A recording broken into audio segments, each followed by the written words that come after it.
Hey, my name is Roy Canterbury. I'm going to be your host today on Archery Talk 101. And today, what we're going to talk about is uh, what to do to get ready for hunting season.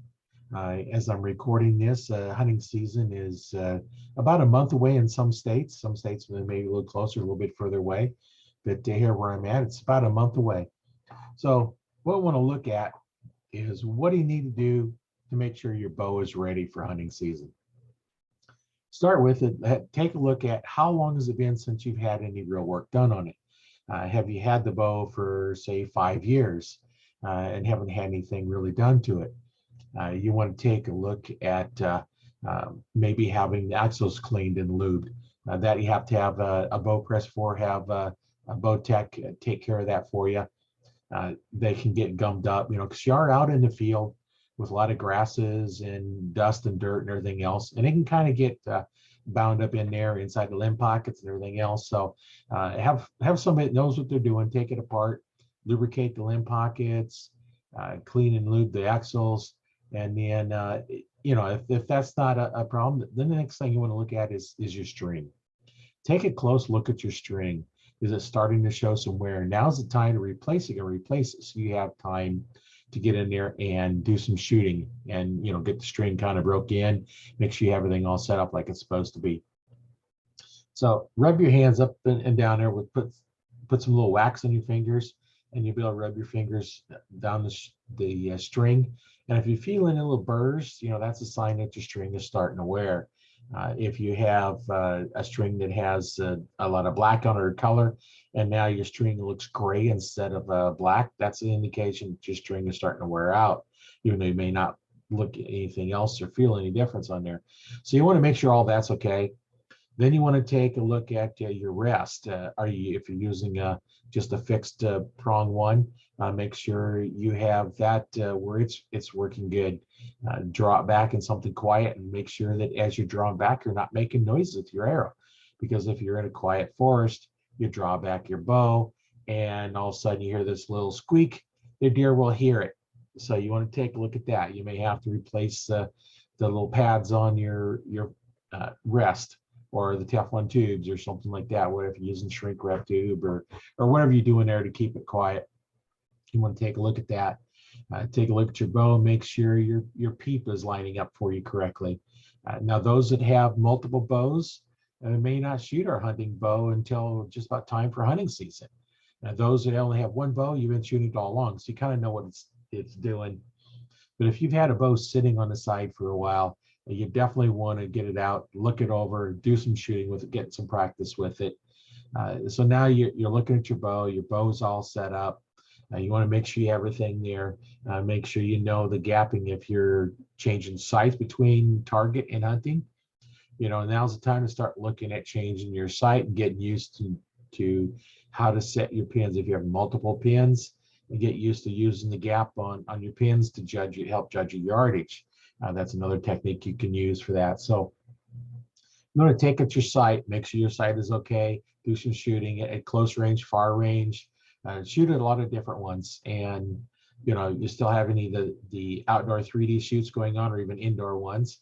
Outdoor is more the environment you'd be hunting in, but start shooting those with your hunting bow if you haven't already been doing it throughout the year. So you can get used to that bow and how it shoots. Because each bow, may be a little bit different. A lot of us don't have two identical bows set up identical, just one for target and one for hunting. That's not normally what a lot of people have. So that's something you want to look at too. If you're using one bow, which a lot of people are, they just have one bow, and you have to reconvert it to something else. Now, then you want to take a look at your arrows, because your arrows are going to have broadheads on them. So now, depending what type of broadhead, even a mechanical needs to have a little bit of practice with it, because it may or may not shoot differently. At close range, you're probably not going to notice a difference. But if you have a place where you're shooting a bit longer ranges, your 30, 40-yard shots, you got to make sure you're hitting dead on with your broadheads. Take that broadhead and shoot it. If it's a mechanical, sacrifice one that doesn't open up, and then shoot it into your target, and you should be able to group, with your broadheads just like you do your field tips. If you're not grouping real tight groups with your broadheads, that's going to reduce the amount of distance you can logically shoot and then be able to hit your target. So now you've done some shooting with your broadheads. If they have replaceable blades, now's the time to start replacing them with sharp ones. If you have ones you can sharpen them until they're really sharp.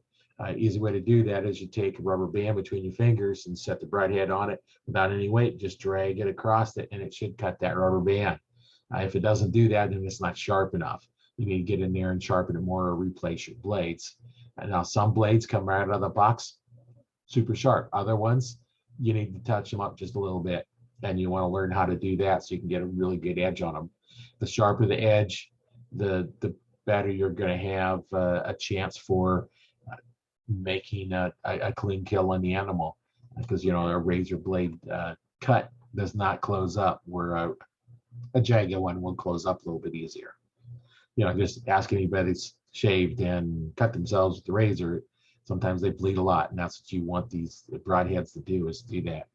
So now once you've got all the arrows all set up, your bow's all set up, you've been practicing, now then you want to start shooting from elevated positions. So set up your tree stand. If you normally hunt out of a tree stand, you want to practice shooting out of that tree stand. Set it up someplace where you can shoot at different distances, different angles, because now you're at all kinds of different angles. You may not be able to get that perfect form that you get when you're practicing on the ground, or you're shooting in tournaments. You have that nice perfect form. You're all set up real nice. You're in a tree stand, you're always shooting down. Well, one thing to remember is don't just drop your shoulder. You have to bend at the waist. So you need to learn how to do that in your tree stand. Get the confidence in your safety harness that it's going to hold you back. You don't want to always depend on it, but you're going to need to bend down, and the closer they are, the further you have to bend, which means you may have to be hanging over your tree stand, and that's not always a comfortable position to be in. And when all of a sudden this nice deer comes along and you need to make that shot, that can be in a little contorted position. So practice from your tree stand and go through and make sure you're all set up, all ready to go. Start doing some yardage judging. One of the things that you can do to help judge yardage is just walking through a field where you're at. If you have a nice safe place, you can do that. And just look at something and have targets, or have targets set up at random distances. And then just, walk up to the target at different ranges and stop and then shoot. Shoot at different ranges. So you have that target out to 10 yards, 5 yards. Shoot it at 5 yards and see what it does. And then 10, 20, clear out to 40, 50, 60. When you're practicing to see how you're going to shoot some of them 60-yard shots, 80-yard shots, and see, how those go and how consistent can you be. Because you have, probably only about a 6-inch circle that you're going to have to consistently hit. If you can't consistently hit that 100% of the time, now you have to question whether or not you want to take that long of a shot. And that stuff you need to go through and practice each year, is where do you feel comfortable that you can make sure that you guarantee you're going to hit the spot you're aiming at. So that's one of the things we want to do. There's several other things that you can do to get set up, but the most thing is get your bow set up. And then if you're struggling with a little bit of your shooting form, trying those different things, coaching might be an answer for you. I do have a coaching program that I teach online through a live Zoom call. What I'm offering for those that have made it this far is I'm going to give you a free 15-minute consultation call. I'll leave a link in the description below of how to get the form to fill out to apply for that 15 minutes of consultation call to see if coaching might be for you, and see how I can help you out in your shooting form. One of the things you can do is join the Archery Talk 101 Facebook group. I have a link in there so you can go join that. There you can get a lot of free content in there on how to work on your bows, shooting form ideas. You can actually take a video of your shooting form and upload it, and someone will give a little critique on it. There's going to be a little delay in there. We're coaching, you're going to get immediate feedback on it. And then, of course, listening to this podcast is always a good thing to do too. So I just wanted to make sure that everybody is going to be ready for that hunting season. It's an amazing how much time we spend getting ready, and we don't think about the actual hunting part of it. We're doing a lot of shooting, so you want to make sure you get all that set aside and figured out before you get in the field when it's too late to figure out what your problems are. You also have to remember when it gets cold, you got clothes on, a lot more of them, and it can be a little more difficult to shoot. So practice that way as well. So once again, my name is Roy Canterbury, and I've been your host today on Archery Talk 101.